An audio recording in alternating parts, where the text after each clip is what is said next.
सभी को नमस्कार। कैसे हैं आप सभी लोग? मैं सुचित शुक्ला आप सभी का हार्दिक स्वागत करता हूं बेहतरीन शानदार काफी अच्छे कंटेंट के साथ आप सभी लोगों के बीच में मैं आज एक बहुत ही अच्छा कंटेंट लेके आया हूं जिसका नाम है बैलेंस ऑफ पेमेंट। दोस्तों आपको स्क्रीन पर दिख रहा होगा। आज हम बैलेंस ऑफ पेमेंट की बहुत ही शानदार स्टडी करेंगे। बैलेंस ऑफ पेमेंट को बेसिकली हिंदी में हम लोग भुगतान संतुलन बोला करते हैं। अब ये भुगतान संतुलन क्या है, इसमें क्या क्या कंपोनेंट्स होते हैं, बहुत सारे ऐसे विद्यार्थी कंफ्यूज होते हैं। आइए हम लोग इस पे चर्चा करते हैं। देखिए, भुगतान संतुलन को पढ़ने से पहले यहां पे एक शब्द है, अगर आप उसको बड़े ध्यान से देखेंगे, यहां पे एक शब्द है जिसका नाम है बैलेंस। देखिए आपको ये शब्द दिख रहा होगा, इसका नाम है बैलेंस। अब इस बैलेंस का मतलब क्या होता है? वैसे हम लोग बैलेंस को हालांकि संतुलन बोला करते हैं। तो अभी देखो, अगर मैं बैलेंस की बात करूं तो बैलेंस को मैं दो तरीके से मैं यहां पे लिख सकता हूं। या तो बैलेंस हमारे पास वो पॉजिटिव बैलेंस होगा, या तो वो हमारे पास बैलेंस कहीं ना कहीं वो नेगेटिव बैलेंस होगा। अच्छा, पॉजिटिव या नेगेटिव? पॉजिटिव को हम लोग हिंदी में बोलेंगे धनात्मक और नेगेटिव को क्या बोलेंगे? ऋणात्मक। अच्छा दोस्तों, अगर ये पॉजिटिव बैलेंस की बात करें तो ये पॉजिटिव बैलेंस कब होगा? जब भी अगर कोई भी अमाउंट अगर हमें प्राप्त होगा, जब भी कोई राशि अगर हमें प्राप्त होगी तो वो कहीं ना कहीं हमें एक प्रकार से हमारे सेविंग्स को बढ़ा रहा है, हमारे इनकम्स को बढ़ा रहा है, तो वो कहीं ना कहीं पॉजिटिव बैलेंस होगा। आपको मेरी बात समझ में आ रही है? नेगेटिव बैलेंस कब होगा? नेगेटिव बैलेंस जब होगा जब भी हम लोग अगर अपना जब भी अगर हम लोग मनी का पेमेंट करेंगे, है ना, समझ रहे हो मेरी बात को? जब भी अगर हम लोग भुगतान करते हैं या पेमेंट करते हैं तो उस केस में हमारा नेगेटिव बैलेंस होगा। और ये बड़ा कॉमन सी बात है और मुझे लगता है कि आप सभी को पता होगा कि जो पॉजिटिव बैलेंस होता है वो हमेशा हमेशा क्या होगा बताओ? प्लस होगा। नेगेटिव बैलेंस में चूंकि हम भुगतान करते हैं तो ये हमेशा क्या होगा बताओ? माइनस होगा। तो बैलेंस हमारे पास दो प्रकार का होगा, या तो बैलेंस पॉजिटिव यानी धनात्मक हो सकता है, या तो नेगेटिव यानी ऋणात्मक हो सकता है। कहानी ये आती है दोस्तों, ये धनात्मक और ऋणात्मक का मतलब क्या हुआ? मैंने आपको एक छोटी सी लाइन में मैंने आपको बताया कि जब भी राशि हमें प्राप्त होगी तो वो कहीं ना कहीं धनात्मक यानी पॉजिटिव बैलेंस कहलाएगा। जब भी हम राशि का भुगतान करेंगे, अमाउंट का अगर हम लोग पेमेंट करेंगे तो हमारे लिए कहीं ना कहीं वो नेगेटिव कहलाएगा। मेरी बात आपको इतना समझ में आ गया? अब थोड़ा सा मैं आपको बैलेंस ऑफ पेमेंट को समझाने की कोशिश करता हूं।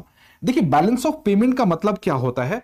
जब भी एक कंट्री, मैंने क्या कहा, जब भी कोई एक कंट्री दूसरी कंट्री से, कंट्री वन बोल देते हैं और यहां पे बोल सकते हैं दूसरा कंट्री, कंट्री टू।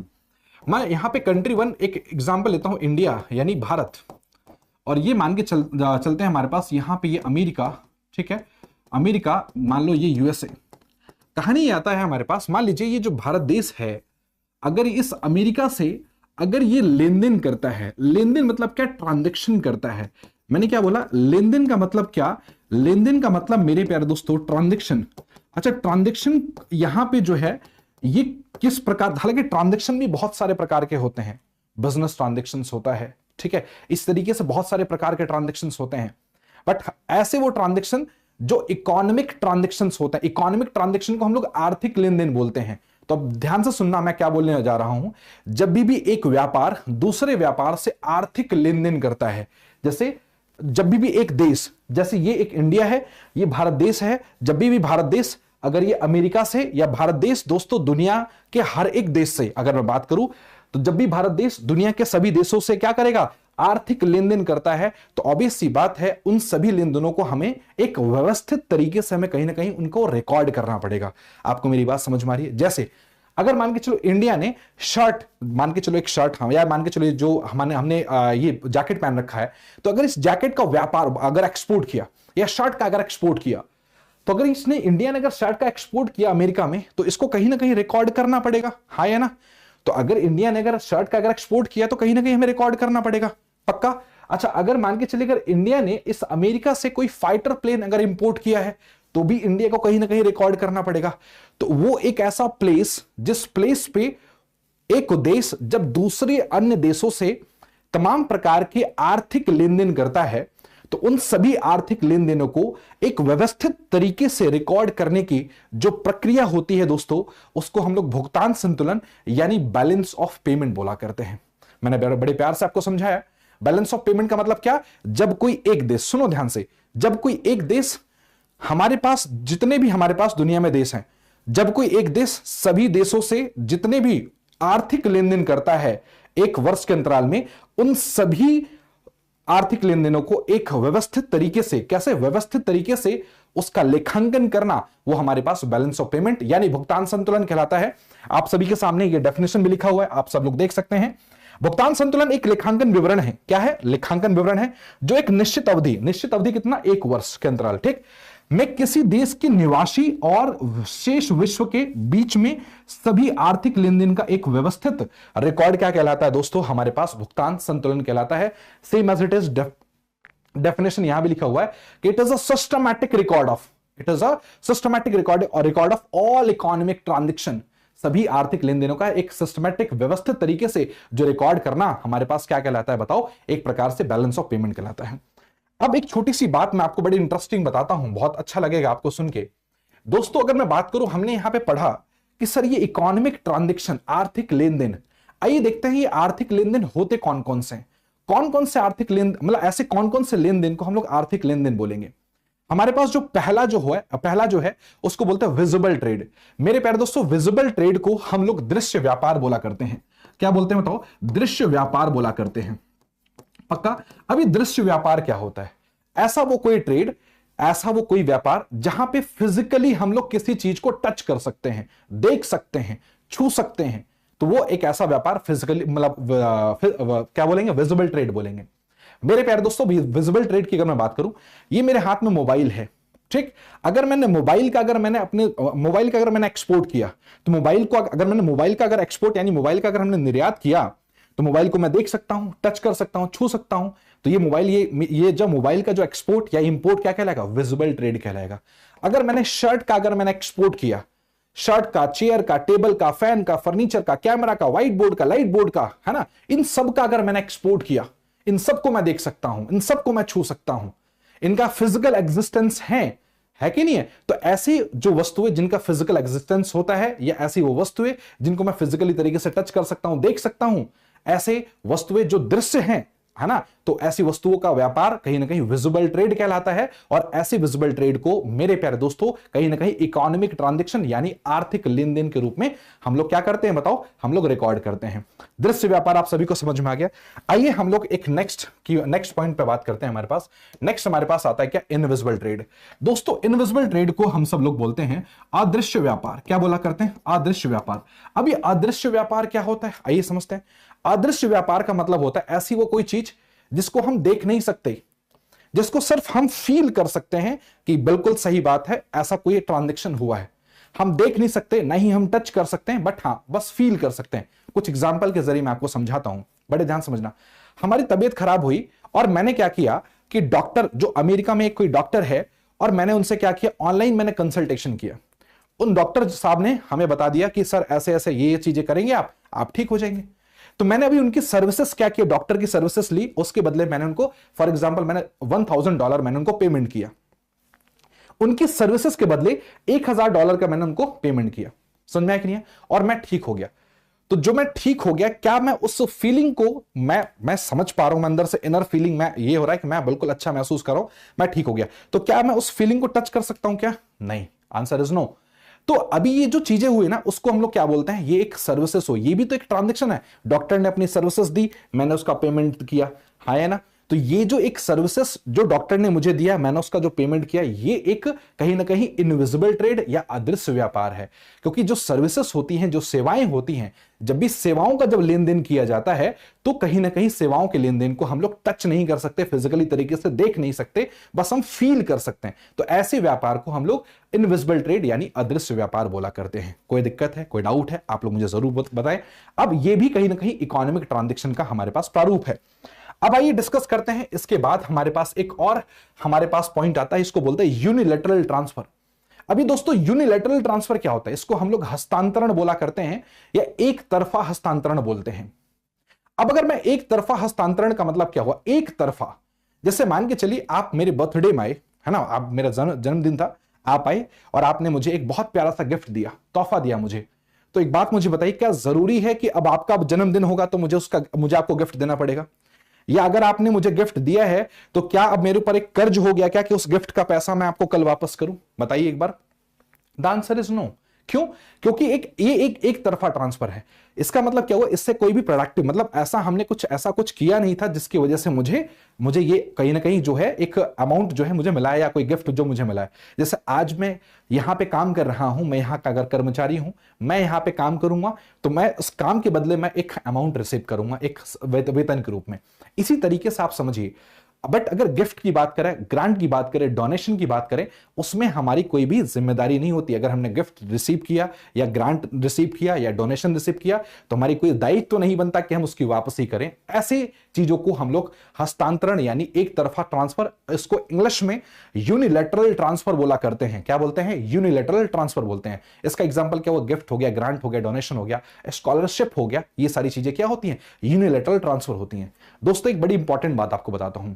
कई बार हमारा भारत देश भी बहुत विदेशों से गिफ्ट रिसीव करता है, ग्रांट रिसीव करता है, डोनेशन रिसीव करता है, स्कॉलरशिप रिसीव करता है। तो जितने भी गिफ्ट, ग्रांट, डोनेशन, स्कॉलरशिप, ये सारी की सारी जो चीजें होती हैं, ये कहीं ना कहीं हस्तांतरण या कहीं ना कहीं एक तरफा हस्तांतरण या यूनिलैटरल ट्रांसफर कहलाता है। और कई बार हम भी विदेश को हम लोग कई बार गिफ्ट देते हैं, डोनेशन देते हैं, स्कॉलरशिप देते हैं अन्य देशों को भी। तो जब हमारे पास से जब जाता है तो ये भी कहीं ना कहीं क्या होता है? एक लेन देन कहलाता है, एक आर्थिक सीमा से दूसरे आर्थिक सीमा तक।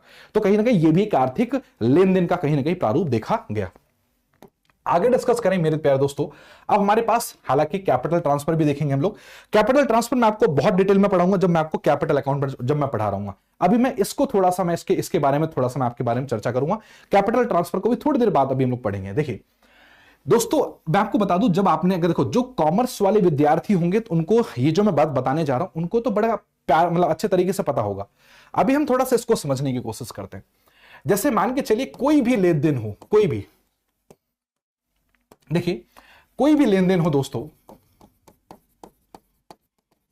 मैंने क्या बोला? कोई भी लेन देन हो, ठीक है, वो हर एक लेन देन में कम से कम दो पार्टी इंवॉल्व होती हैं, है ना। मतलब किसी भी ट्रांजैक्शन को हम दो एस्पेक्ट से रिकॉर्ड करते हैं, या तो डेबिट या तो क्रेडिट।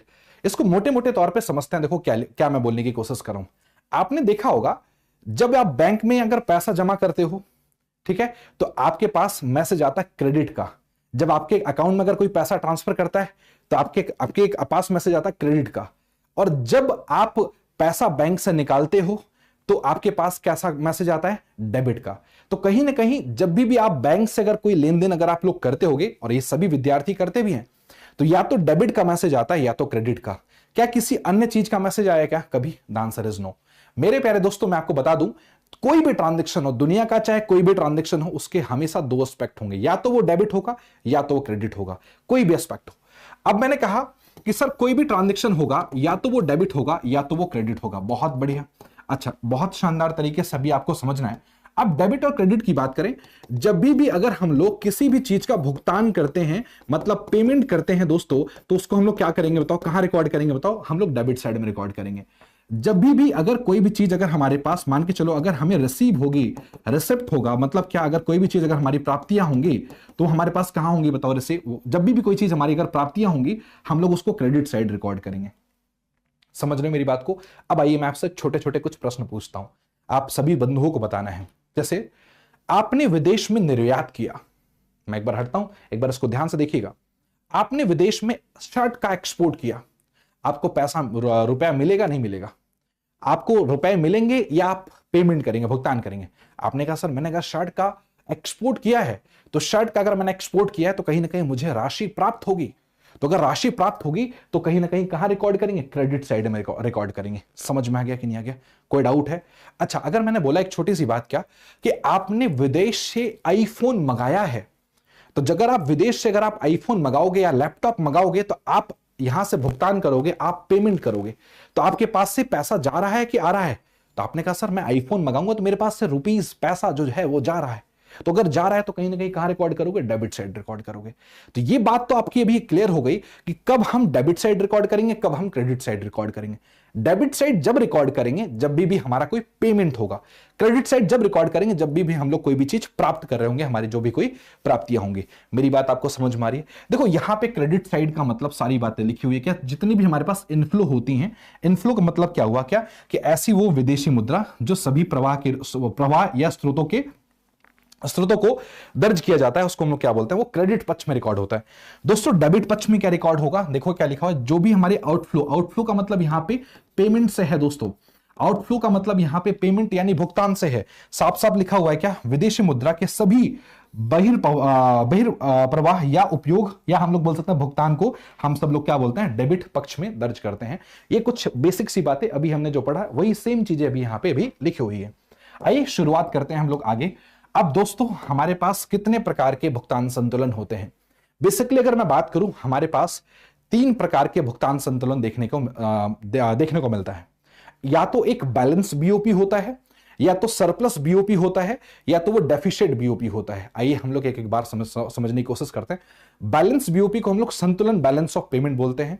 दूसरा हमारे पास सरप्लस बीओपी को हम लोग अधिशेष बैलेंस ऑफ पेमेंट बोलते हैं। और हमारे पास डेफिशिएंट बीओपी को मेरे प्यारे दोस्तों हम सब लोग कहीं ना कहीं घाटा बैलेंस ऑफ पेमेंट बोला करते हैं, या घाटा भुगतान संतुलन बोलते हैं। आइए समझने की कोशिश करते हैं एक एक करके। देखिए अगर आप बैलेंस ऑफ पेमेंट की बात करें, यहां पे अगर आपके स्क्रीन के सामने तीनों मैंने यहां पे क्लासीफाई कर रखा है। बैलेंस बीओपी का मतलब क्या होता है, आइए समझते हैं। यहां पे एक छोटा सा शब्द आया, बैलेंस बीओपी। बैलेंस बीओपी का मतलब क्या होता है, संतुलन। हमने क्या बोला, संतुलन। इस केस को हमने क्या नाम दिया, संतुलन भुगतान संतुलन। ठीक है, अभी अगर मैं बात करूं संतुलन की बात करूं बैलेंस बीओपी का, हमारे पास 2 चीजें होती हैं। या तो हम विदेश में हम लोग क्या करें, एक्सपोर्ट करें, या तो हम विदेश में इंपोर्ट करें। समझ में है कि नहीं है। एक्सपोर्ट को हम लोग क्या बोलते हैं, मुझे बताओ जल्दी से फास्ट, निर्यात, ये आपको पता ही होगा। और इंपोर्ट को क्या बोलते हैं, आयात। बड़े प्यार से समझना, मैं आपको क्या समझाने की कोशिश करूं। अगर मान के चलो हमने विदेश में एक्सपोर्ट ज्यादा किया, अच्छा सुनो, अगर मान के चलो हमने एक्सपोर्ट किया 100 रुपए का और हमने इंपोर्ट भी किया 100 रुपए का, आपको मेरी बात समझ में आया कि नहीं है। हमने एक्सपोर्ट कितना किया है बताओ, हमने एक्सपोर्ट किया 100 रुपए का और इंपोर्ट भी कितना किया बताओ, 100 रुपए का। तो अगर एक्सपोर्ट और इंपोर्ट जब बराबर होता है तो वो कहीं ना कहीं क्या कहलाता है, मुझे बताओ, हमारा कहीं ना कहीं क्या कहलाएगा, वो संतुलन बीओपी या बैलेंस बीओपी कहलाएगा। अच्छा इसको मैं और अच्छे तरीके से मैं क्या समझा सकता हूं, समझो ध्यान से। एक्सपोर्ट यानी क्या, अब एक समझो ध्यान से, एक्सपोर्ट यानी क्या, क्रेडिट। जब भी क्रेडिट, मतलब एक्सपोर्ट को मैंने क्रेडिट क्यों बोला, क्योंकि इससे हमारे पास पैसा आता है, इससे हमारी प्राप्तियां होती हैं, है ना। और ये हमारे पास ये जो इंपोर्ट मतलब क्या, हमारे पास कहीं ना कहीं डेबिट। इंपोर्ट मतलब क्या होता है, डेबिट। डेबिट मतलब क्या, हम लोग जब भुगतान करते हैं, अभी थोड़ी देर पहले पढ़ा है, ऐसे वो लेन देन जो मेरे प्यारे दोस्तों, जो हम कहीं ना कहीं भुगतान करने पर हम लोग उसका रिकॉर्ड करते हैं। भुगतान करने वाली जो चीजें होती है वो डेबिट साइड रिकॉर्ड की जाएंगी, प्राप्तियां हमेशा क्रेडिट साइड रिकॉर्ड किया जाएगा। तो मतलब मान के चलो अगर हमने 100 रुपए की प्राप्ति की और भुगतान भी हमारा 100 रुपए का रहा है, सुनना ध्यान से बड़े प्यार से। अगर हमारे पास मान के चलिए दोस्तों, अगर हमारे पास प्राप्तियां 100 रुपए की है और भुगतान भी 100 रुपए का है, तो इस केस में हमारे पास प्राप्ति और भुगतान दोनों एक दूसरे के बराबर हैं, इसलिए इसको हम लोग क्या बोलते हैं, बैलेंस बीओपी बोला करेंगे। उम्मीद करता हूं आपको बहुत प्यार से मैंने आपको पढ़ाया, समझ में आ गया होगा। आइए बिल्कुल जो सेकंड सिचुएशन है, सेकंड सिचुएशन हम लोग समझने की कोशिश करते हैं इसी तरीके से। अभी मैं एक्सपोर्ट इंपोर्ट ना लिख के मैं यहां पे दोस्तों क्या लिखूंगा बताओ, मैं यहां पे रिसिप्ट लिखता हूं और मैं यहां पे पेमेंट लिखता हूं। ठीक, अभी मैं यहां पे रिसिप्ट और पेमेंट लिखता हूं। अच्छा रिसिप्ट को आपको सभी को पता है, ये प्राप्ति, और यहां पे क्या लिख दिया मैंने, बताओ जल्दी से फास्ट, यहां पे लिख दिया मैंने भुगतान। ठीक, अभी यहां पे देखो रिसिप्ट और पेमेंट लिखा। अच्छा रिसिप्ट को क्या मैं क्रेडिट लिख सकता हूं क्या, रिसिप्ट को क्या मैं क्रेडिट लिख सकता हूं, बोलिए।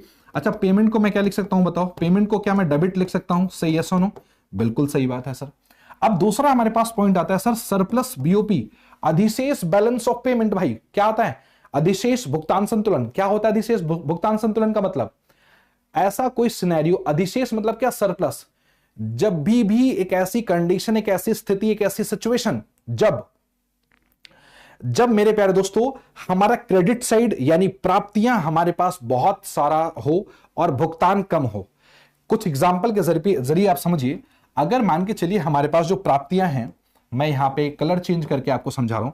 मान के चलिए अगर हमारे पास जो प्राप्तियां हैं वो हैं 100 रुपए की, ठीक, और हमारे पास जो भुगतान है वो सिर्फ और सिर्फ 80 रुपए का है, तो मुझे बताओ 20 रुपए हमारे पास बच गए, नहीं बच गए।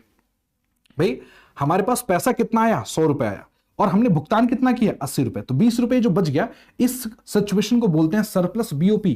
क्या बोलेंगे, सरप्लस बीओपी। इतने प्यार से आपको चीजों को समझना है, बिल्कुल भी कठिन नहीं है, बहुत प्यार से चीजों को आप लोग सीख सकते हैं। नेक्स्ट आता है डेफिशिएंट बीओपी, जो कहीं ना कहीं हमारा जो इंडिया है वो कहीं ना कहीं डेफिशिएंट बीओपी में लाई करता है, घाटा भुगतान संतुलन। अब ये घाटा भुगतान संतुलन क्या होता है दोस्तों, आइए इसको समझने की कोशिश करते हैं। मान के चलिए फिर से वही उदाहरण, हमारे पास जो प्राप्तियां आई वो 100 रुपए की प्राप्तियां आई, क्रेडिट साइड में हमने रिकॉर्ड किया। डेबिट साइड में हमने जो रिकॉर्ड किया, अगर मैं बात करूं, हमने जो भुगतान किया वो 120 रुपए का भुगतान किया। सोचिए, प्राप्ति आई हमारे पास 100 रुपए की और भुगतान कितना कर दिया, 120 रुपए का। मतलब क्या, हमने 20 रुपए हमने फालतू भुगतान कर दिया। दोस्तों इसको मैं रेड से लिखता हूं, थोड़ा सा आप लोगों को समझ में आएगा, हालांकि रेड तो इसमें दिखेगा नहीं, दिखेगा क्या, चलो नहीं दिख रहा ना, चलो जब दिख रहा होगा थोड़ा बहुत, तो 20 रुपए क्या हुआ, ये कहीं ना कहीं एक नेगेटिव पेमेंट कहलाएगा, ये एक नेगेटिव यानी कहीं ना कहीं हमारे पास ऋणात्मक कहलाएगा। तो अभी आप देखो कि जब भी डेबिट साइड जो है ज्यादा होगा अगर क्रेडिट साइड के, तो वो कहीं ना कहीं क्या होगा दोस्तों, वो डेफिशिएट बीओपी कहलाएगा, कहीं ना कहीं घाटा भुगतान संतुलन कहलाएगा। ये आपको डेफिशिएट बीओपी क्या होता है, सरप्लस बीओपी क्या होता है, बैलेंस बीओपी क्या होता है, ये मैंने आपको एक एक करके समझा दिया। उम्मीद करता हूं बात आपको अच्छे तरीके से समझ में आ गया होगा। आगे बढ़ें दोस्तों, अब हम लोग आपको बहुत प्यार से, अभी हम लोग बैलेंस ऑफ ट्रेड को पढ़ने से पहले हम लोग सबसे पहले हम लोग क्या करते हैं, बैलेंस ऑफ ट्रेड को पढ़ने से पहले मैं आपको यहां पे अच्छा कंपोनेंट्स पढ़ाता हूं बैलेंस ऑफ पेमेंट के, कि आइए हम लोग देखते हैं कि कंपोनेंट्स क्या है बैलेंस ऑफ पेमेंट के। सबसे पहले बैलेंस ऑफ पेमेंट के कंपोनेंट देखेंगे, फिर बैलेंस ऑफ ट्रेड देखेंगे, ठीक। चलिए, तो दोस्तों कंपोनेंट्स क्या है बैलेंस ऑफ पेमेंट के, आइए हम लोग समझते हैं। बहुत ध्यान से समझना, मैंने क्या लिखा, components of balance of payment. देखा जाए कंपोनेंट्स, हमारे पास देखो दो कंपोनेंट होते हैं, मेनली हमारे पास दो कंपोनेंट होता है। एक होता है कंपोनेंट जिसको हम लोग बोलते हैं करंट अकाउंट, और दूसरा होता है हम लोग क्या बोलते हैं उसको, कैपिटल अकाउंट, ठीक है। करंट अकाउंट और दूसरा क्या होता है, कैपिटल अकाउंट। करंट अकाउंट को हम लोग दोस्तों चालू खाता बोला करते हैं, और इस तरीके से कैपिटल अकाउंट को हम लोग पूंजीगत खाता बोला करते हैं। क्या बोलते हैं, पूंजीगत खाता बोला करते हैं। समझ में आई बात। अच्छा, इसको आप लोग हिंदी में लिख सकते हो साहब, भुगतान संतुलन के घटक। क्या लिखोगे, भुगतान संतुलन के घटक। तो अभी हमारे पास भुगतान संतुलन के घटक कितने हैं। अब ये भी कई बार क्वेश्चन पूछा गया है कि सर भुगतान संतुलन के घटक बताइए। तो भुगतान संतुलन के हमारे पास दो घटक होते हैं, दो कंपोनेंट होते हैं। पहला हमारे पास करंट अकाउंट, दूसरा कौन सा, कैपिटल अकाउंट। ये बात अपने दिमाग में रखिएगा। अब ये करंट अकाउंट क्या होता है, इसमें कौन कौन से लेन देन आते हैं, कैपिटल अकाउंट क्या होता है, इसमें कौन कौन से लेन देन आते हैं, इसको हम लोग बहुत बारीकी से हम लोग समझने की कोशिश करेंगे। आइए समझते हैं मेरे प्यारे दोस्तों। मैं यहां पे अभी करंट अकाउंट अभी मैं बनाने की कोशिश करता हूं, मैं अपने तरीके से इसको मैं बनाता हूं, समझिए। Just wait for a bit. मैं करंट अकाउंट मैं आपको यहां पे बना के दिखाता हूं, just wait for a bit, समझिए। चल, अगर मैं यहां पे करंट अकाउंट बनाऊं, यहां पे समझिएगा ध्यान से, मैं यहां पे एक बार फ्लो चार्ट बना दूं। अच्छा, just wait for a bit. चलिए, मैं आपको पूरा बिल्कुल डिटेल में समझाने की कोशिश कर रहा हूं, बेसिकली करंट अकाउंट क्या है और कैपिटल अकाउंट क्या है, ठीक है। चलिए, ये हमारे पास पर्टिकुलर लिख दिया मैंने,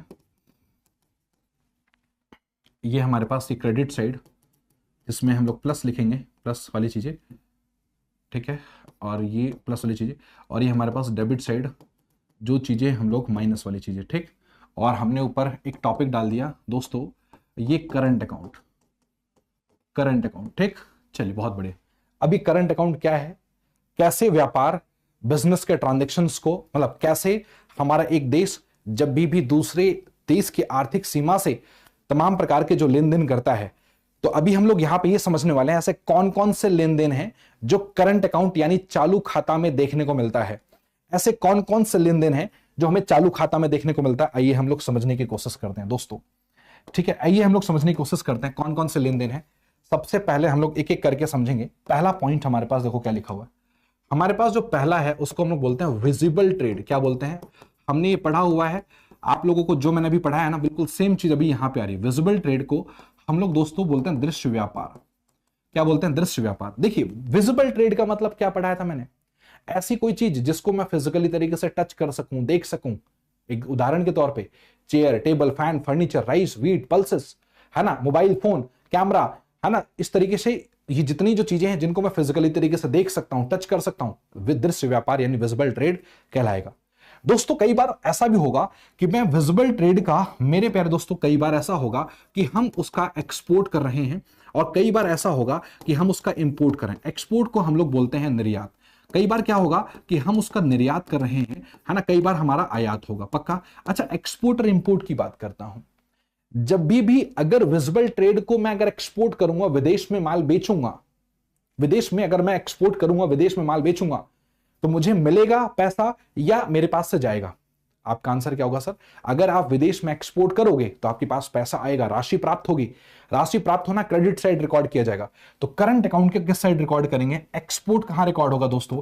एक्सपोर्ट यहां रिकॉर्ड होगा। दोस्तों इंपोर्ट कहां रिकॉर्ड होगा? देखो इंपोर्ट कहां रिकॉर्ड होगा? इंपोर्ट रिकॉर्ड होगा हमारे पास, अच्छा समझो ध्यान से, अगर मैं कोई भी चीज अगर इंपोर्ट करता हूं, कोई भी दृश्य वस्तुओं का अगर मैं आयात करता हूं, तो मुझे उसके लिए भुगतान करना पड़ेगा, पेमेंट करना पड़ेगा। तो वो मैं किस साइड रिकॉर्ड करूंगा? तो आपने कहा सर डेबिट साइड में। यही थोड़ी देर पहले मैंने आपको पढ़ाया था, अभी मैं आपको यहां पे अकाउंट बना के यहां पे दिखा रहा हूं। उम्मीद करता हूं बात आप सबको समझ में आ गया होगा। आगे बढ़े, हमारे पास दूसरा जो पॉइंट होता है उसको हम लोग बोलते हैं इनविजिबल ट्रेड। दूसरा जो पॉइंट होता है उसको बोलते हैं इनविजिबल ट्रेड, और उसको हम लोग अदृश्य व्यापार बोला करते हैं। अदृश्य व्यापार बोला करते हैं। ये अदृश्य व्यापार क्या होता है आइए समझते हैं।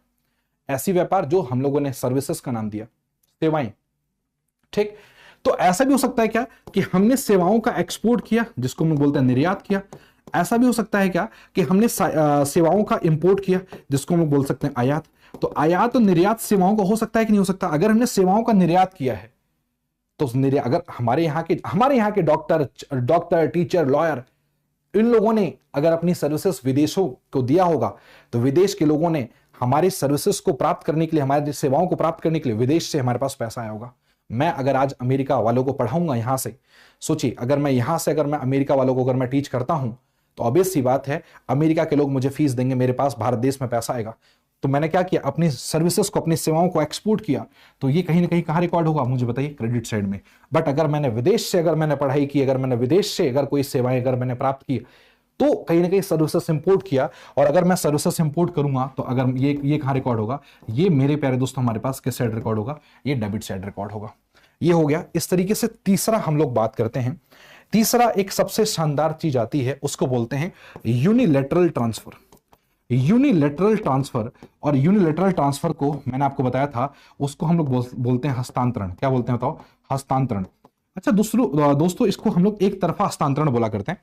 इसमें क्या क्या आता है? जैसे हो गया हमारे पास गिफ्ट हो गया, ग्रांट हो गया, डोनेशन हो गया, गिफ्ट हो गया, ग्रांट हो गया, डोनेशन हो गया, स्कॉलरशिप हो गया, ठीक, स्कॉलरशिप हो गया, ये इत्यादि इत्यादि। ये सारी की सारी जो चीजें होती हैं, जो एक तरफा हस्तांतरण होता है, वो सारी की सारी चीजें कहां आती हैं?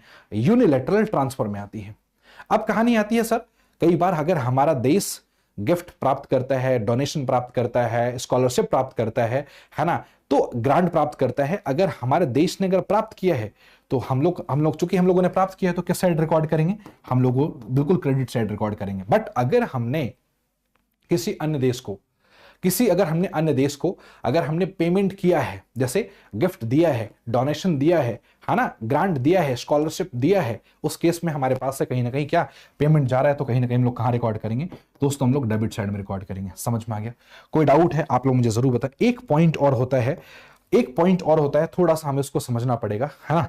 अब यहां पे अगर मैं बात करूं, एक छोटा सा पॉइंट और होता है, उसको आपको समझना है। जैसे समझिए हम लोग कहीं ना कहीं इनकम अर्न करते हैं, इनकम अर्न या इन्वेस्टमेंट, ठीक है। अच्छा इनकम, या आप इसको इस तरीके से समझिए, यहां पे दोस्तों नफिया बोल सकते हो, net factor income from abroad, net factor income from abroad. अच्छा इसको हम लोग हिंदी में लिखना चाहो तो विदेश से शुद्ध कारक आय, शुद्ध कारक आय। अच्छा एक बात बताओ, आप सभी को पता होगा अमेरिका, जापान, चाइना, चाहे अमेरिका हो, चाहे जापान हो, चाहे चाइना हो, चाहे रसिया हो, चाहे कोई भी देश हो, हमारे भारत देश के लोग वहां जाते हैं, काम करते हैं, और कोई सैलरी रिसीव करता है, कोई वेजेस रिसीव करता है। मान के चलिए मेरी जमीन है अमेरिका में, तो मुझे उस जमीन का रेंट मिल रहा होगा। मेरी कंपनी है अमेरिका में, तो मुझे इस कंपनी का जो भी अमेरिका में प्रॉफिट होगा, तो मैं प्रॉफिट प्राप्त कर रहा हूँ। समझ में आया कि नहीं है? मैं एक भारतीय हूं, अगर मैं जाता हूं अमेरिका में, काम करता हूं किसी कंपनी में, तो मुझे वहां से सैलरी मिल रहा होगा। अगर मैं एक भारतीय हूं, जैसे अंबानी साहब ने अपनी कोई कंपनी खोली, रिलायंस इंडस्ट्री अमेरिका में, तो वहां पे कहीं ना कहीं क्या होगा? उनको प्रॉफिट मिल रहा होगा, तो हमारे भारत देश में वो प्रॉफिट आया।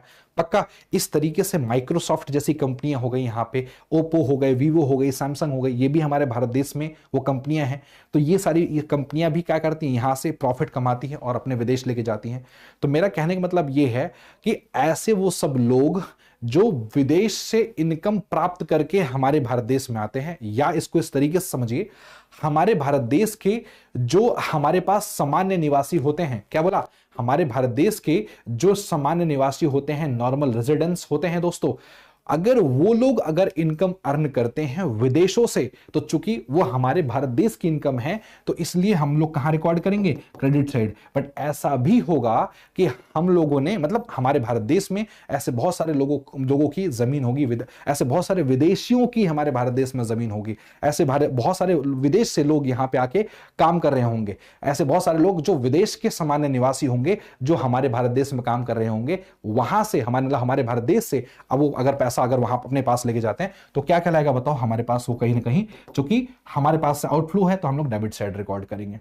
ये 4 बातें हैं, मैंने आपको समझा दिया। ये एक कहीं ना कहीं किसका पार्ट है, चालू खाता मतलब करंट अकाउंट का पार्ट है।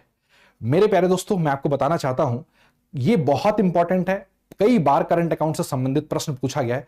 आपके यूपीएससी सीएससी 2014 में भी ये प्रश्न पूछा गया है। अभी मैं आपको ये सॉल्व भी करके दिखाऊंगा कि एक क्वेश्चन है, उसको भी हम लोग उसके बारे में भी हम लोग पढ़ेंगे। आपके सामने करंट अकाउंट के मैंने अभी आपको 4 पॉइंट आपको पढ़ाया, तो आइए एक बार थोड़ा सा रिवीजन कर लेते हैं कि क्या क्या करंट अकाउंट के कंपोनेंट हैं। सबसे पहला विजिबल ट्रेड, जिसको दृश्य व्यापार बोला करते हैं। दूसरा इनविजिबल ट्रेड, जिसको अदृश्य व्यापार बोला करते हैं। तीसरा यूनिलैटरल ट्रांसफर, जिसको हम लोग एक तरफा हस्तांतरण बोला करते हैं। चौथा हमारे पास नफिया, जिसको net factor income from abroad बोला करते हैं। ये जो कुछ मैंने आपको 4 बातें बताई हैं, ये आपके कंपोनेंट हैं, ये आपके घटक हैं, किसके, चालू खाता के। अगर आपसे कोई पूछ ले चालू खाता के घटक क्या क्या हैं, तो उम्मीद करता हूं आप बहुत अच्छे से जवाब दे पाएंगे कि चालू खाता के कौन कौन से घटक होंगे। समझ में आ गया ना। अब इसके बाद मैं आपसे एक छोटा सा प्रश्न, अभी देखो मैं आपको बता रहा हूं, अभी यहां पे अगर मैं बात करूं, just wait for a bit, है ना, just wait for a bit. देखिए अभी मैं आपसे यहां पे क्या करूंगा, यहां पे अभी एक छोटा सा मैंने यहां पे एक क्वेश्चन, ये एक क्वेश्चन देखो, ये यूपीएससी सीएससी 2014 का क्वेश्चन है। मैं 2014, ये हमारे पास यहां प्रश्न 2014 में पूछा गया है। 2014 में यह प्रश्न पूछा गया है, यूपीएससी सीएससी 2014 में पूछा गया प्रश्न है। आइए इस प्रश्न का जवाब खोजते हैं, क्या होगा answer. With reference to the balance of payment, अच्छा देखो लिखा भी हुआ है, बहुत बढ़िया। With reference to the balance of payment which of the following constitute the current account, इसमें से आप बताइए, निम्नलिखित में से आप इसको देख के बताइए कि इसमें से कौन सा भुगतान संतुलन के घटक देखे गए हैं। तो भुगतान संतुलन का घटक कौन कौन सा होता है, मुझे बताइए जल्दी से फास्ट। तो देखिए बैलेंस ऑफ ट्रेड, अच्छा बैलेंस ऑफ ट्रेड अभी मैंने आपको नहीं पढ़ाया ना, चलो मैं आपको बता देता हूं। बैलेंस ऑफ ट्रेड क्या होता है, ट्रेड का मतलब होता है, इसको हम लोग क्या बोलते हैं, क्या देखो, बैलेंस ऑफ ट्रेड को हम लोग संतुलित व्यापार बोला करते हैं, संतुलित व्यापार बोलते हैं, क्या बोलते हैं, व्यापार, ठीक। अच्छा इसका मतलब क्या होता है समझो, संतुलित व्यापार का मतलब होता है जब भी ऐसा कोई ट्रेड जब एक्सपोर्ट और इंपोर्ट हो सिर्फ और सिर्फ गुड्स से संबंधित। विजिबल ट्रेड जो होती है वो बैलेंस ऑफ ट्रेड कहलाती है। मैंने एक लाइन बोली, विजिबल ट्रेड हमेशा बैलेंस ऑफ ट्रेड कहलाती है। अब visible trade balance of trade कहलाएगी, मतलब क्या हुआ सर, कि अगर सर मैं वस्तुओं का आयात करूं या वस्तुओं का निर्यात करूं, तो वस्तुओं का आयात निर्यात हमारा क्या कहलाएगा, बैलेंस ऑफ ट्रेड कहलाएगा। फिर से समझो, मात्र और मात्र केवल वस्तुओं का आयात निर्यात ही हमारा बैलेंस ऑफ ट्रेड कहलाएगा और कुछ नहीं। आप कहोगे सर सेवाओं का आयात निर्यात क्या कहलाएगा, क्या, द आंसर इज नो, सेवाओं का आयात निर्यात नहीं कहलाता दोस्तों। अगर हम सब लोग वस्तुओं का आयात वस्तुओं का निर्यात करते हैं, सिर्फ विजिबल ट्रेड करते हैं, तो उसी विजिबल ट्रेड को ही हम लोग बैलेंस ऑफ ट्रेड बोलते हैं। आपको मेरी बात समझ में आ रहा है। अगर मैं इस तरीके से अगर मैं बात करूं, फिर आपका कहना होगा सर कि बैलेंस ऑफ ट्रेड में सर क्या शामिल होगा। सर बैलेंस ऑफ ट्रेड में जब बैलेंस ऑफ ट्रेड की बात करूंगा तो सिर्फ और सिर्फ यही एक अकेला ए वाला जो व्यापार है यही सिर्फ बैलेंस ऑफ ट्रेड में शामिल होगा। हमारे पास बी सी डी जो होगा ये बैलेंस ऑफ ट्रेड में शामिल नहीं होता। तो बैलेंस ऑफ ट्रेड क्या होता है, बैलेंस ऑफ ट्रेड जितने भी दृश्य व्यापार से संबंधित जो आर्थिक लेन देन होते हैं उनका व्यवस्थित तरीके से जो लेखा जोखा होता है वो बैलेंस ऑफ ट्रेड होता है। अगर मैं आपसे अगर एक छोटी सी बात बोलूं तो it is a systematic recording of what, systematic recording of export and import of goods only, या it is a systematic recording of all the visible transaction only. ठीक है, हम लोग बोल सकते हैं क्या यह एक व्यवस्थित लेन देनों का लेखा जोखा होता है, जो लेन देन केवल आयात और निर्यात जो वस्तुओं से संबंधित होती हैं वही, सिर्फ सेवाओं से संबंधित और अन्य चीजों को वो क्या करता है, इग्नोर कर देता है। ये आपको मैंने बैलेंस ऑफ ट्रेड पढ़ा दिया दोस्तों। इसके बाद अगर मैं बात करूं तो बैलेंस ऑफ ट्रेड, अच्छा यहां पे पूछा जो करंट अकाउंट में आएगा, ठीक है, ओके जस्ट वेट फॉर, क्या हो गया,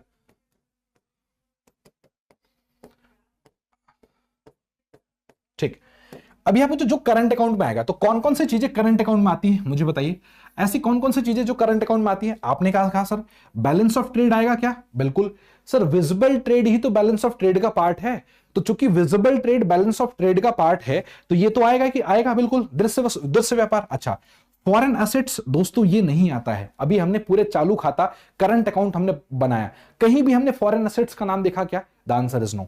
मेरे प्यारे दोस्तों बैलेंस ऑफ इनविजिबल मतलब क्या, अदृश्य व्यापार। दोस्तों मैंने अभी आपको देखो, अभी आप देखोगे ध्यान से, ये मैंने आपको एक विजिबल ट्रेड पढ़ाया जिसको बैलेंस ऑफ ट्रेड बोलते हैं, फिर अदृश्य व्यापार पढ़ाया जिसको हम लोग इनविजिबल ट्रेड बोला करते हैं। विजिबल ट्रेड इनविजिबल ट्रेड दोनों ही हमारे करंट अकाउंट का पार्ट होता है, दोनों ही किसका पार्ट होता है, करंट अकाउंट का पार्ट होता है। तो कहीं ना कहीं दोस्तों हमारे पास पहला तो होगा, दूसरा तो होगा नहीं, और क्या होगा बताओ, तीसरा होगा।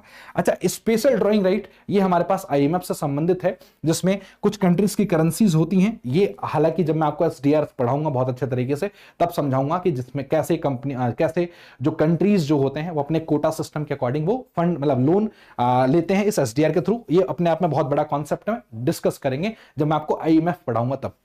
अब दोस्तों अगर आप देखोगे तो कौन कौन सा ऑप्शन देखने को मिला हमारे पास, एक पहला और तीसरा, तो आंसर क्या हो जाएगा दोस्तों, आंसर नंबर हो जाएगा हमारे पास 3 तीसरा, तो पहला और तीसरा हमारे पास राइट आंसर होगा। इसमें बताना था सर करंट अकाउंट के चालू खाता के घटक कौन कौन से थे।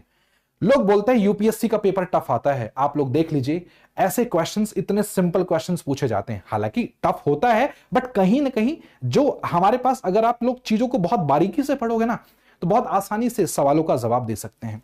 आइए दोस्तों हम लोगों ने करंट अकाउंट पढ़ा, अब करंट अकाउंट पढ़ने के बाद एक छोटा सा टर्म पढ़ते हैं करंट अकाउंट से संबंधित, वो है हमारे पास करंट अकाउंट डेफिसिट। आइए समझते हैं, ये सबसे बहुत इंपॉर्टेंट पॉइंट होता है, हर एक साल कहीं ना कहीं इससे संबंधित प्रश्न जरूर पूछा जाता है, जिसको हम लोग चालू खाता में घाटा भी बोला करते हैं। चालू खाता में हम लोग घाटा भी बोला करते हैं। ये क्या होता है चालू खाता में घाटा, इसको समझते हैं करंट अकाउंट डेफिसिट। स्टार्ट करें, चलिए क्या होता है।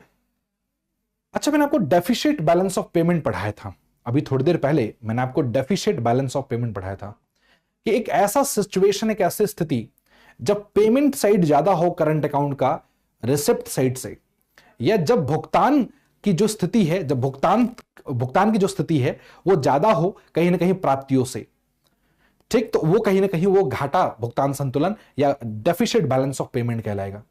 अब यहां पे डेफिसिट तो है बट डेफिसिट कहां पूछ रहा है, करंट अकाउंट में। डेफिसिट करंट अकाउंट का मतलब क्या हुआ, सुनना ध्यान से दोस्तों, इसका मतलब यह हुआ कि मान के चलिए ये हमारा भुगतान है और ये हमारी प्राप्तियां हैं। मान के चलिए हमने जो भुगतान किया वो है 1 लाख रुपए का, पक्का, हमारा जो भुगतान है वो है 1 लाख रुपए का। हमारी जो प्राप्तियां हैं मेरे प्यारे दोस्तों वो मात्र और मात्र 80,000 की। हमारी जो प्राप्तियां वो कितनी की हैं, वो 80,000 की।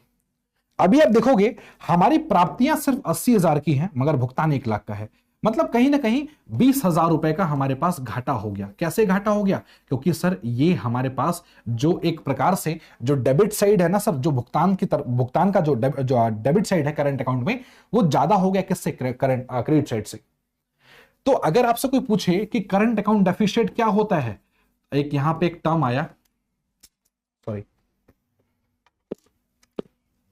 I am so sorry for that. चलिए अगर मैं बात करूं करंट अकाउंट डेफिसिट की, तो दोस्तों करंट अकाउंट डेफिसिट की बात करें तो करंट अकाउंट डेफिसिट क्या होता है, तो आप कहोगे सर जी एक छोटा सा डेफिनेशन हम लोग लिखते हैं, जब भी डेबिट साइड करंट अकाउंट का अगर ज्यादा होता है क्रेडिट साइड के करंट अकाउंट से। क्या बोला मैंने, जब भी डेबिट साइड जैसे 1 लाख ज्यादा है किससे, 80,000 से, जब भुगतान जो है कहीं ना कहीं जो भुगतान का जो एक प्रकार से भुगतान जब ज्यादा होगा प्राप्तियों से, तो वो कहीं ना कहीं क्या होगा, एक प्रकार से घाटा बीओपी को दिखा रहा होगा। और जब चालू खाता में, चालू खाता के जो भुगतान हैं अगर ज्यादा होंगे चालू खाता के प्राप्तियों से, तो वो कहीं ना कहीं करंट अकाउंट डेफिसिट कहलाएगा। When payment side in current account, सुनिए ध्यान से, when payment side in current account is more than receipt side in current account is called current account deficit. दोस्तों मैंने यहां लिखा कि मैं यहां पे लिख सकता हूं क्या, when payment side in current account is more than the receipt side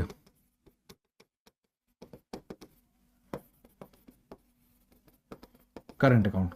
ठीक है, हिंदी में अगर आप लोग लिखना चाहते हैं, हालांकि मैंने ये पैनल में भी मैंने दिया हुआ है, तो आप लोग वहां पे जाके लिख सकते हैं। जब चालू खाता में भुगतान का शेष अधिक हो प्राप्ति शेष से, तो वह स्थिति चालू खाता में घाटा को प्रदर्शित करता है। फाइन, आप सब लोग यहां पे इसको नोट डाउन भी कर सकते हैं। करंट अकाउंट क्या होता है, करंट अकाउंट डेफिसिट क्या होता है, ये हमने आपको बहुत अच्छे तरीके से, बहुत डिटेल में मैंने आपको पढ़ा दिया। अब एक बात मैं आपको बताता हूं, इंडिया का टारगेट क्या है। अगर मैं इंडिया की टारगेट की बात करूं दोस्तों, इंडिया का जो टारगेट है वो टारगेट ये है कि जो भी देश का जीडीपी होता है ना, उस जीडीपी से लेस देन 1%, इंडिया का जो टारगेट होता है, इंडिया का जो टारगेट है वो कितना टारगेट है कि कहीं ना कहीं 1%, less than 1% of the GDP. आपको जान के हैरानी होगी, बट ऐसा अभी हम लोग मतलब मीट कर नहीं पाते हैं। तो हमारा जो हमने आइडियल पढ़ना है कि आइडियल कितना होता है, तो कहीं ना कहीं आइडियल वो ये है कि जो भी देश की जीडीपी होगी, उस जीडीपी का अगर मैं बात करूं लेस देन 1% हमारा एक आइडियल स्टैंडर्ड होता है। मतलब क्या, इतना करंट अकाउंट डेफिसिट अगर होगा तो बात मतलब कहीं ना कहीं देश हमारा जो एक प्लान जो बना रखा है देश के विकास के लिए, हम सब फिर उस मतलब बोल सकते हैं उस प्लान पे कहीं ना कहीं वर्क कर पा रहे हैं, हम एक व्यवस्थित तरीके से देश को संचालित कर पा रहे हैं। ठीक, चलिए बहुत बढ़िया। करंट अकाउंट डेफिसिट अभी हमने पढ़ा दिया। अच्छा, करंट अकाउंट डेफिसिट की मैंने डेफिनेशन भी लिख दी, तो अब यहां पे वापस से कुछ लिखने की आवश्यकता नहीं है। आइए दोस्तों, अब हम लोग क्या करते हैं, शुरुआत करते हैं अपने इस क्वेश्चन की भी हमने ये क्वेश्चन भी हमने कर लिया था। अच्छा, इसके बाद दोस्तों, अच्छा ये हमने पढ़ लिया था, बैलेंस ऑफ ट्रेड मैंने आपको पढ़ा दिया। बैलेंस ऑफ ट्रेड का मतलब यही होता है, व्यापार संतुलन का अर्थ क्या होता है कि व्यापार संतुलन का अर्थ यही होता है क्या कि जो difference between the amount of export and import of the visible items. कौन सा आइटम्स, दृश्य व्यापार की। मतलब क्या, अगर आपसे कोई पूछे कि भैया बैलेंस ऑफ ट्रेड क्या होता है, तो आप कहोगे सर जो भी एक्सपोर्ट है, एक्सपोर्ट ऑफ गुड्स ना कि सर्विसेज, माइनस कर देंगे क्या सर, इंपोर्ट ऑफ गुड्स। समझ में आया कि नहीं है। एक कुछ उदाहरण लेता हूं मैं, मान के चलूं मैंने शर्ट का व्यापार किया, मतलब शर्ट का मैंने निर्यात किया, तो उससे मुझे 100 रुपए मिले, और जब मैंने शर्ट का निर्यात किया तो मुझे 100 रुपए मिले, जब मुझे शर्ट का आयात किया तो मुझे 80 रुपए मिले। तो कहीं ना कहीं जो 20 रुपए होगा वो 20 रुपए आपका बैलेंस ऑफ ट्रेड कहलाएगा। क्या देगा, कहलाएगा बैलेंस ऑफ ट्रेड। मैंने क्या लिए बताया था आपको, एक्सपोर्ट ऑफ गुड्स दिया हुआ है, कितना बताओ, हमारे पास 100 रुपए, फिर हमारे पास इंपोर्ट ऑफ गुड्स दिया हुआ है। ठीक, एक्सपोर्ट ऑफ गुड्स का मतलब क्या, एक्सपोर्ट ऑफ गुड्स का मतलब हुआ दोस्तों, हमारे पास वस्तुओं का निर्यात 100 रुपए, वस्तुओं का आयात कितना दिया हुआ है हमारे पास 80 रुपए, 100 में से 80 माइनस कर देंगे, 20 रुपए बचेगा। बैलेंस ऑफ ट्रेड यानी हम लोग क्या बोल सकते हैं बताओ, व्यापार संतुलन। व्यापार जो संतुलन है वो कहीं ना कहीं हमारे पास 20 रुपए का। ऐसे भी कहीं ना कहीं छोटी मोटे कैलकुलेशन आपको थोड़ा सा पता होना चाहिए। आपको व्यापार संतुलन का अगर मैं कुछ मतलब बताऊं, एक छोटी सी बात, इसमें सिर्फ और सिर्फ दृश्य व्यापार से संबंधित ही लेन देन आएंगी, विजिबल ट्रेड से ही संबंधित लेन देन आएंगी, जो मैंने आपको थोड़ी देर पहले अभी पढ़ाया था। ठीक है दोस्तों, अब आइए हम लोग बात करते हैं, ये हमने सरप्लस बीओपी कर लिया था। अब आइए हम लोग बात करते हैं कैपिटल ट्रांसफर की। अब अगर मैं बात करूं कैपिटल ट्रांसफर की दोस्तों, कैपिटल ट्रांसफर का मतलब क्या होता है, कई बार हम लोग क्या करते हैं, विदेश से कर्ज लेते हैं। होता है कि नहीं होता, हम लोग बोलते हैं भारत देश के ऊपर बहुत सारा विदेशों का कर्ज है, तो हमने कहीं ना कहीं क्या लिया हुआ है, बहुत सारे विदेशियों से हमने कर्ज लिया हुआ है, तो वो कहीं ना कहीं क्या है, ये भी एक कैपिटल ट्रांसफर है। हमने भी अपने विदेश, हमने भी ऐसे बहुत सारे देश को हमने कर्ज दिया हुआ है, इंडिया ने भी बहुत सारे देशों को कर्ज दिया हुआ है। तो दोस्तों ये जो बोरिंग्स होती है, जो कर्जा होता है, ये एक कैपिटल ट्रांसफर से संबंधित क्या है, आर्थिक लेन देन है। अगर हमने क्या किया कि हमने सेल ऑफ एसेट्स, मतलब मान के चलो हमारे भारत देश की कोई संपत्ति थी, हमने किसी अमेरिकन को किसी को बेच दिया, जापान को बेच दिया, रसिया को बेच दिया, हमने चाइना को बेच दिया। जब हम अपने देश की संपत्ति किसी अन्य देश को बेचते हैं तो वो भी कहीं ना कहीं कैपिटल ट्रांसफर कहलाता है, जिसको हम लोग पूंजी हस्तांतरण बोला करते हैं। हिंदी में क्या बोलते हैं दोस्तों, पूंजी हस्तांतरण बोला करते हैं। तो ये अभी आपको समझ में आ गया होगा। इस तरीके से कई बार हम जब लोग लोन का भुगतान करते हैं, बोरिंग्स का पेमेंट करते हैं, मान के चलो हमारे पास 100 रुपए का कर्जा था, मैंने 30 रुपए का अगर मैंने भुगतान कर दिया, तो जो 30 रुपए का भुगतान किया ये भी एक कैपिटल ट्रांसफर, या हम लोग बोल सकते हैं कैपिटल ट्रांसफर के अंदर हमारे पास आर्थिक लेन देन कहलाएगा। तो कैपिटल ट्रांसफर क्या है ये भी हमने अभी आपको बता दिया, उम्मीद करता हूं समझ में आ गया होगा। स्ट्रक्चर्स पढ़ लिया हमने, ये types of balance of payment पढ़ लिया। अब इसके बाद हमने करंट अकाउंट पढ़ लिया दोस्तों, बैलेंस ऑफ ट्रेड भी पढ़ लिया। अभी यहाँ पे करंट अकाउंट में ये सारी चीजें हमने पढ़ ली।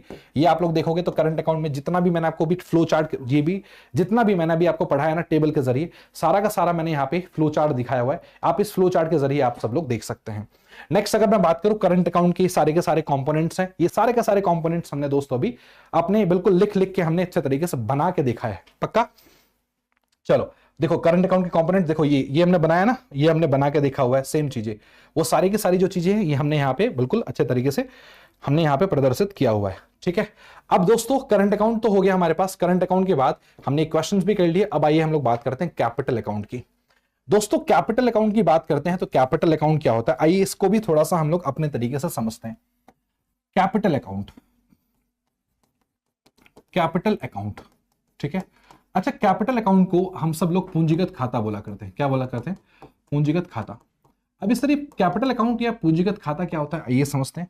इसको मैं एक बार अपने तरीके से आपको बहुत डिटेल में समझाने की कोशिश करता हूं। हम सब लोग क्या करते हैं, अगर आप नोट्स देखोगे ना, बहुत सारे लोग ना इस कैपिटल अकाउंट करंट अकाउंट में बहुत ज्यादा कंफ्यूज होते हैं। आज के बाद कंफ्यूज नहीं हो गया आप लोग। ये पर्टिकुलर हो गया, ये अभी आपको मैंने पढ़ाया था, ये डेबिट साइड जिसको माइनस बोलते हैं, ये हमारे पास क्रेडिट साइड जिसको प्लस बोलते हैं, पक्का। चलिए बहुत शानदार मेरे प्यारे दोस्तों। अब हम लोग यहाँ पे कैपिटल अकाउंट की बात करते हैं। कैपिटल अकाउंट में हमारे पास जो सबसे पहला जो पार्ट आता है उसको बोलते हैं बोरोइंग्स। बोरोइंग्स को हम लोग बोलते हैं ऋण। क्या बोलते हैं? ऋण। कई बार हमारे भारत देश में जो ऐसी बहुत सारी कंपनियां हैं वो विदेशों से ऋण लेती हैं। कई बार हमारे भारत देश की जो खुद की सरकार है, हमारे भारत सरकार, कई बार वो विदेशों से ऋण लेती है, पक्का ना। तो कहीं ना कहीं अगर हमने विदेशों से, मतलब हमारे भारत देश ने, चाहे हमारे भारत देश की चाहे कंपनियां हो, चाहे हमारे भारत देश की सरकार हो, अगर हमने विदेशों से अगर ऋण प्राप्त किया है तो वो बोरोइंग्स कहलाएगा। अच्छा, ऋण अगर प्राप्त किया है, पैसा आया है, तो कहां रिकॉर्ड करेंगे? क्रेडिट साइड में रिकॉर्ड करेंगे, पक्का। ऐसा भी हो सकता है कि हमारे भारत देश की कंपनियां, या हम लोग ये बोल सकते हैं कि हमारे भारत देश की सरकार ने विदेशों को अगर ऋण दिया हो, हमारे भारत देश की कंपनियां या हमारे भारत देश की सरकार ने विदेशों को अगर ऋण दिया है, तो चूंकि हमारे पास से पैसा गया है तो हम लोग कहां रिकॉर्ड करेंगे? डेबिट साइड रिकॉर्ड करेंगे। बात आपको समझ में आ गया? चलिए आइए डिस्कस करते हैं दोस्तों। हमारे पास दूसरा जो पॉइंट है उसको हम लोग बोलते हैं क्या? इन्वेस्टमेंट। अच्छा दोस्तों, इन्वेस्टमेंट का मतलब हमारे पास होता है निवेश। क्या होता है? निवेश। अच्छा, निवेश दो प्रकार के निवेश हमारे पास दो प्रकार का होता है। निवेश हालांकि दो प्रकार का होता है। हम लोग निवेश को यहां पे डिटेल में तो नहीं पढ़ेंगे, क्यों? क्योंकि हमारे पास टॉपिक हमारा भुगतान संतुलन है, ना कि निवेश का टॉपिक है। निवेश अपने आप में अलग टॉपिक है। एक है एफडीआई और एक है एफपीआई। दोस्तों एफडीआई को हम लोग बोलते हैं फॉरेन डायरेक्ट इन्वेस्टमेंट। क्या बोलते हैं? एफडीआई को हम लोग बोलते हैं फॉरेन डायरेक्ट इन्वेस्टमेंट। अच्छा, फॉरेन डायरेक्ट इन्वेस्टमेंट को हिंदी में लिख लो विदेशी प्रत्यक्ष निवेश। क्या बोलोगे? हम लोग इसको अगर हिंदी में लिखना चाहें तो विदेशी प्रत्यक्ष निवेश बोला करते हैं। अच्छा, इस तरीके से दोस्तों इसको एफपीआई को क्या बोलते हैं? Foreign portfolio investment. क्या बोलेंगे? Foreign portfolio investment. तो अभी हमारे पास ये दोनों हमें अभी थोड़ा सा हम लोग समझने की कोशिश करते हैं। एफडीआई और एफपीआई क्या होता है? देखिए साफ साफ इस शब्द से ही पता लग रहा है फॉरेन डायरेक्ट इन्वेस्टमेंट। छोटी सी चीजें मैं आपको समझाऊंगा, क्योंकि निवेश अपने आप में बहुत अलग चैप्टर है, अलग विषय है, अलग अध्याय है, तो उस पर हम लोग बहुत मतलब एक गहन अध्ययन करेंगे जब मैं आपको निवेश से संबंधित हम लोग चर्चा करेंगे। थोड़ी सी मैं आपको इन ब्रीफ में मैं आपको बता देता हूं। फॉरेन डायरेक्ट इन्वेस्टमेंट का मतलब होता है जब भी कोई विदेशी कंपनी हमारे भारत देश की कंपनियों में अगर वो डायरेक्टली प्रत्यक्ष रूप से निवेश करती है। प्रत्यक्ष रूप से निवेश करने का मतलब क्या होता है? हमारे भारत देश की किसी कंपनियों का 10% से अधिक, क्या बोला मैंने? कम से कम 10% से अधिक अगर वो शेयर को टेक ओवर करती है तो वो कहीं ना कहीं विदेशी प्रत्यक्ष निवेश होता है। जैसे आप समझिए, अगर मैं कुछ एग्जांपल के जरिए बात करता हूं, विदेश की कोई कंपनी है हमारे पास, मान लीजिए वॉलमार्ट, ठीक। वॉलमार्ट ने रिलायंस के 15% शेयर खरीद लिए, 20% शेयर खरीद लिए, 50% शेयर खरीद लिए, मतलब 10% से ज्यादा शेयर अगर वो खरीदती है तो वो विदेशी प्रत्यक्ष निवेश कहलाता है। पहला कंडीशन। दूसरा कंडीशन ये होता है कि जब विदेशी कंपनियां हमारे भारत देश में आके जो फैक्टर इनपुट होते हैं, फैक्टर इनपुट मतलब क्या, जो उत्पादन के कारक होते हैं, फैक्टर ऑफ प्रोडक्शन होते हैं, जैसे जैसे ओप्पो और वीवो कंपनी की मैं बात करूं, ओप्पो कंपनी या वीवो कंपनी की बात करूं, तो ये हमारे भारत देश में आए, उन्होंने जमीन लिया, जमीन लेने के बाद उन्होंने खुद, तो जमीन एक लैंड क्या है, एक फैक्टर इनपुट है, फिर उन्होंने क्या किया, भवन का निर्माण किया, इसके बाद उन्होंने कैपिटल लगाया, मशीन लगाया, लेबर हायर की और फिर प्रोडक्शन करना स्टार्ट किया और फिर पूरे इंडिया में अपना मोबाइल फोन बनाने के बाद उन्होंने बेचना स्टार्ट किया। सैमसंग ने अभी हाल ही में नोएडा में अपना बहुत बड़ा लैंड जमीन खरीदा है। जमीन खरीदने के बाद फिर उसने क्या किया, सैमसंग ने अपना मशीन लगाने के बाद उसने प्रोडक्शन स्टार्ट किया है। तो ये क्या है, विदेशी प्रत्यक्ष निवेश को प्रदर्शित करता है। तो जब भी कोई विदेशी कंपनी दोस्तों अगर भारत देश में आके, समझना ध्यान से, जब भी कोई विदेशी कंपनी भारत देश में आके अब उसके फैक्टर इनपुट्स में, जैसे लैंड में, लेबर में, कैपिटल, एंटरप्रेन्योर, इन सब में अगर वो निवेश करती है प्रत्यक्ष रूप से, है ना, तो उसको क्या बोलते हैं, विदेशी प्रत्यक्ष निवेश बोला करते हैं।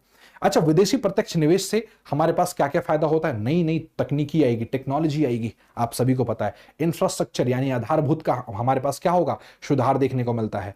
हमारे पास एम्प्लॉयमेंट अपॉर्चुनिटी यानी कहीं ना कहीं रोजगार के खूब सारे अवसर प्राप्त होंगे। अगर आज सैमसंग कंपनी ने इतने सारे देश के युवाओं को रोजगार दिया है, ओप्पो वीवो कंपनी ने भी हमारे पास देश को बहुत सारे युवाओं को बेरोजगार दिया है, और सॉरी रोजगार दिया है ना, तो मतलब बेरोजगारी हमारे पास खत्म हुई है। इस तरीके से हमारे पास बहुत सारे ऐसे फायदे भी हैं, कुछ ऐसे नुकसान भी है कि छोटी कंपनियों को, जो हमारे पास स्मॉल कंपनी है, जो डोमेस्टिक इंडस्ट्रीज होती हैं, उनको थोड़ा सा उनको कहीं ना कहीं नुकसान होता है। कहीं ना कहीं वो, चूंकि इनके पास बहुत सारा अधिक वो पूंजी लेके आती हैं, कम लागत के साथ अधिक उत्पादन करती हैं, हमारे पास पूंजी का अभाव होता है, हमारे पास टेक्नोलॉजी का अभाव होता है, तो हम उस लागत को मीट नहीं कर पाते।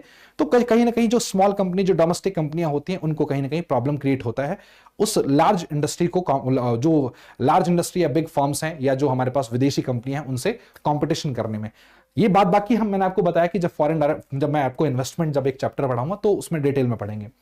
फॉरेन पोर्टफोलियो इन्वेस्टमेंट का मतलब क्या होता है, फॉरेन पोर्टफोलियो इन्वेस्टमेंट, जब भी विदेशी कंपनी, अच्छा देखिए, फॉरेन डायरेक्ट इन्वेस्टमेंट में क्या होता है कि उसमें वोटिंग पावर होता है।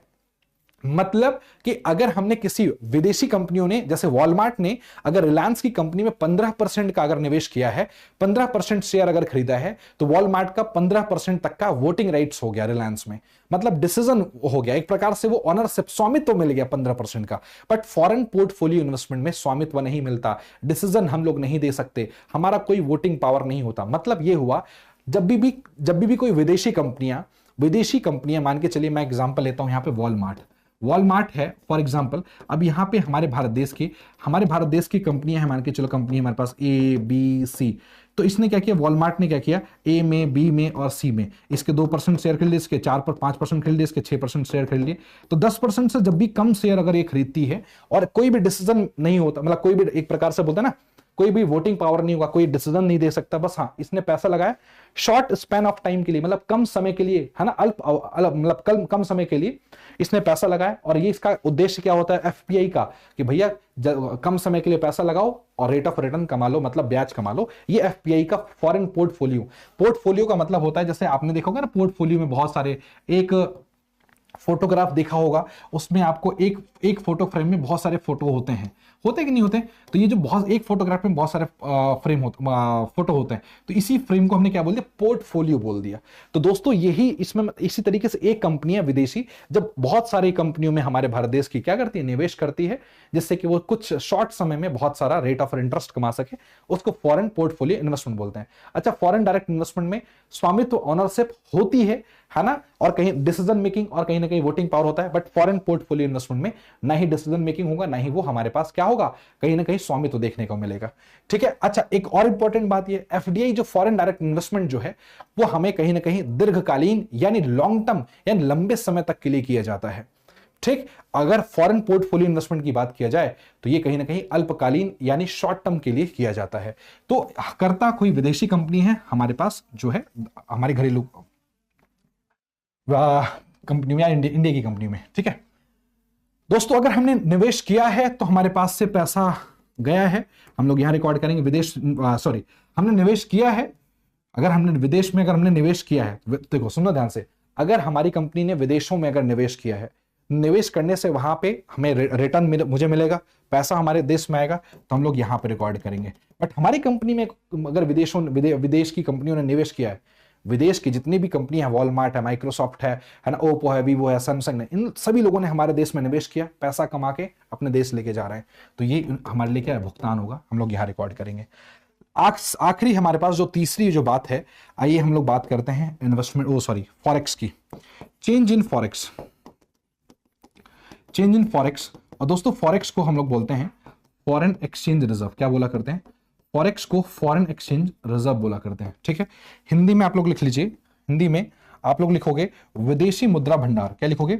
विदेशी मुद्रा भंडार में बदलाव, भंडार में बदलाव, ठीक। तो विदेशी मुद्रा भंडार में बदलाव क्या होता है, आइए हम लोग इसको समझने की कोशिश करते हैं। देखिए बड़े प्यार से समझिएगा, दुनिया में जितने भी सेंट्रल बैंक है ना, हर एक सेंट्रल बैंक के पास अपना एक रिजर्व होता है। समझ में आ रही है मेरी बात? जैसे समझिए हमारे कंट्री का जो सेंट्रल बैंक है, उस सेंट्रल बैंक का नाम है आरबीआई, आप सभी को पता है, जो 1 अप्रैल 1935 को इसकी स्थापना हुई थी। दोस्तों आरबीआई के पास एक गुल्लक है, मैं आपको बड़े प्यार से समझा रहा हूं। आरबीआई के पास एक गुल्लक है, ठीक है, ठीक है, समझ में आ रही मेरी बात? देखो ये आरबीआई के पास एक गुल्लक है, इस गुल्लक का नाम हमने रख दिया फॉरेक्स। इस गुल्लक का नाम क्या रख दिया हमने? फॉरेक्स। इस गुल्लक में आरबीआई के पास जितनी भी दुनिया की कंट्री है ना, सभी कंट्री की करेंसी यहां पे उपलब्ध है, सभी देशों की मतलब विदेशी मुद्रा इस गुल्लक में उपलब्ध होती है। जैसे हम जब बचपन में जब हम लोग गुल्लक बनाते थे ना, तो उसमें 1 रुपए का सिक्का, 2 रुपए का सिक्का, 5 रुपए का भी सिक्का, फिर 10 रुपए का भी सिक्का हम लोग डालते थे। अच्छा 10 रुपए का सिक्का तो चलो अभी आया, अगर आप लोग गुल्लक बनाते होगे तो अभी के समय में जब अगर आप गुल्लक बना रहे हो तो 1 रुपए का सिक्का, 2 रुपए का सिक्का, 5 रुपए का सिक्का, फिर 10 रुपए का सिक्का, है ना। इस तरीके से फिर आप नोट भी डालते हो, है ना, फिर 10 के नोट, फिर 20 के नोट, फिर 50 के नोट, फिर 100 के नोट, फिर 500 के नोट, अब तो 1000 और 2000 बंद हो गया, ठीक। चलो तो अगर मैं बात करूं इस फॉरेक्स में, दोस्तों आपको बता दूं तो इस फॉरेक्स में दुनिया की जितनी कंट्री हैं उन सभी कंट्री की करेंसी यहां पे उपलब्ध होता है। जैसे यहां आपको डॉलर भी देखने को मिलेगा, यहां आपको यूरो भी देखने को मिलेगा, यहां पे आपको पाउंड भी देखने को मिलेगा, और यहां पे आपको येन भी देखने को मिलेगा, यहां पे आपको चाइनीज रेमिनबी भी देखने को मिलेगी, यहां पे आपको रुपीस भी, इंडियन रुपीस भी देखने को मिलेगा। दुनिया की जितनी कंट्री है ना भाई, सब कंट्री की करेंसी आपको यहां पे देखने को मिलेगा। समझ में आया कि नहीं? अब बड़े प्यार से समझना जो मैं आपको समझाने की कोशिश कर रहा हूं, बड़े प्यार से। अभी मान के चलिए किसी ने आरबीआई से बोला सर मुझको डॉलर चाहिए, ये आप सभी बंधुओं ने बोला है ना, सर हमको डॉलर चाहिए। तो अभी आरबीआई ने क्या किया कि आपको डॉलर निकाल के दे दिया, ठीक है। आरबीआई ने क्या किया कि आरबीआई ने आपको दोस्तों डॉलर निकाल के दे दिया। तो अब एक बात मुझे बताइए, जैसे ही आरबीआई ने आपको डॉलर दिया, जैसे ही आरबीआई ने अगर आपको डॉलर दिया, तो बताइए फॉरेक्स कम हुआ या ज्यादा हुआ? बताइए एक बार, फॉरेक्स कम हुआ या ज्यादा हुआ? आपने कहा सर देखो यहां से डॉलर चला गया, फॉरेक्स कम हो गया। सर जैसे ही आरबीआई ने डॉलर दिया तो फॉरेक्स सर क्या हो गया? सर फॉरेक्स कम हो गया, डिक्रीज हो गया। बहुत शानदार। तो फॉरेक्स क्या हो गया बताओ? सर हमारे पास फॉरेक्स में कमी आई। बहुत शानदार। अच्छा अगर फॉरेक्स में कमी आई तो फॉरेक्स में कमी आने से, विदेशी मुद्रा भंडार में अगर कमी आया तो उसकी कमी आने से क्या हुआ? हम इसको पेमेंट साइड रिकॉर्ड करेंगे या हम लोग प्राप्ति साइड रिकॉर्ड करेंगे? मुझे बताइए, कमेंट करके बताइए। तो आपने कहा सर जैसे ही फॉरेक्स में कमी आई होगी आरबीआई के पास पैसा आया होगा। भाई डॉलर गया, मैं आपकी बात से सहमत हूं, डॉलर गया, बट अगर जिसने डॉलर आरबीआई से खरीदा होगा तो क्या उसने रुपए नहीं दिए होंगे उसको डॉलर के बदले? दिया होगा। तो आरबीआई के पास पैसा आया। तो चूंकि आरबीआई के पास पैसा आता है तो जब भी फॉरेक्स कम होगा तो कम होने से एक प्रकार से आरबीआई के पास पैसा आया तो कहां रिकॉर्ड करेगा? क्रेडिट साइड रिकॉर्ड करेगा। कहां रिकॉर्ड करेगा? क्रेडिट साइड रिकॉर्ड करेगा। इंटरेस्टिंग फैक्ट का और बताता हूं। अब आरबीआई को डॉलर चाहिए, आरबीआई जाएगा विदेशी मार्केट, विदेशी बाजार मतलब इंटरनेशनल मार्केट से। इंटरनेशनल मार्केट से दोस्तों ये डॉलर खरीदेगा। जैसे ही डॉलर खरीदेगा तो भैया आरबीआई के पास तो रुपीस पड़ा हुआ है, जैसे ही डॉलर खरीदेगा देखो यहां पे डॉलर आ गया ना। जैसे ही डॉलर खरीदेगा तो जो डॉलर के खरीदने से, भैया आप मुझे बताइए कि ये जो डॉलर के खरीदने से मेरे प्यारे दोस्तों हमारे पास फॉरेक्स में वृद्धि हुई कि नहीं हुई? मुझे बताओ। डॉलर के खरीदने से फॉरेक्स में वृद्धि हुई कि नहीं हुई? देखो फॉरेक्स में हमारे पास डॉलर आ गया। तो चूंकि फॉरेक्स में वृद्धि हुआ, ध्यान से समझना, तो जब भी फॉरेक्स में वृद्धि हुआ मतलब क्या? विदेशी मुद्रा भंडार में कहीं ना कहीं वृद्धि हुआ। तो अब आरबीआई ने उसके बदले पेमेंट भुगतान किया होगा कि नहीं? ऑब्वियस सी बात है, हमारे भारत देश से रुपया गया होगा ना, क्योंकि हमने डॉलर खरीदा है। तो अब इस केस में इंक्रीज होगा, तो चूंकि हम इंक्रीज हो रहा, तो हम लोग क्या करेंगे बताओ, हम लोग डेबिट साइड में रिकॉर्ड करेंगे, जिसको हम लोग भुगतान साइड में, पेमेंट साइड बोलते हैं। एक बार मैं स्क्रीन से हटूंगा, प्लीज आप लोग उसको नोट डाउन करना चाहते हैं तो आप लोग नोट डाउन कर सकते हैं। चलिए आइए हम लोग आगे बढ़ते हैं। कैपिटल अकाउंट के हमारे पास 3 कंपोनेंट होते हैं। कितने कंपोनेंट होंगे? 3। आइए देख लेते हैं। पहला वो बोरिंग्स, दूसरा हम लोग इन्वेस्टमेंट बोलते हैं, तीसरा चेंज इन फॉरेक्स, विदेशी मुद्रा भंडार में बदलाव। ये हमारे पास 3 कंपोनेंट है। ये कैपिटल अकाउंट का मेन इंपॉर्टेंट 3 कंपोनेंट है। कोई डाउट है आप लोग मुझे जरूर बताएं। उम्मीद करता हूं आप सभी को ये बात समझ में आ गई होगी। देखिए दोस्तों, आपको बता दूं, हालांकि अभी बैलेंस ऑफ पेमेंट खत्म नहीं हुआ है, बाद बाकी हम लोग बैलेंस ऑफ पेमेंट का एक और पार्ट 2 लेके आएंगे। उसमें हम लोग भुगतान संतुलन से संबंधित और भी नए नए प्रश्नों को हम लोग करेंगे, नए नए कुछ कॉन्सेप्ट करेंगे, और भी ऐसे बहुत सारे प्रश्नों को फिर सॉल्व करेंगे, जो प्रश्न हमारे प्रीवियस ईयर के जितने भी हमारे यूपीएससी, स्टेट पीएससी या जितने भी हमारे पास कंपटीशन एग्जाम्स में कंपटीशन एग्जाम में जितने भी क्वेश्चंस पूछे गए, उन सभी प्रश्नों को हम लोग करेंगे। आज के लिए दोस्तों इतना बहुत है। उम्मीद करता हूं आप सभी को सारा कॉन्सेप्ट बहुत अच्छे तरीके से समझ में आया होगा, आप सभी लोगों ने एंजॉय किया होगा। बाद बाकी मिलते हैं अगली क्लास में, तब तक के लिए very very very good bye for today. Thank you so much, तहे दिल से शुक्रिया, आभार एंड जय हिंद सभी को।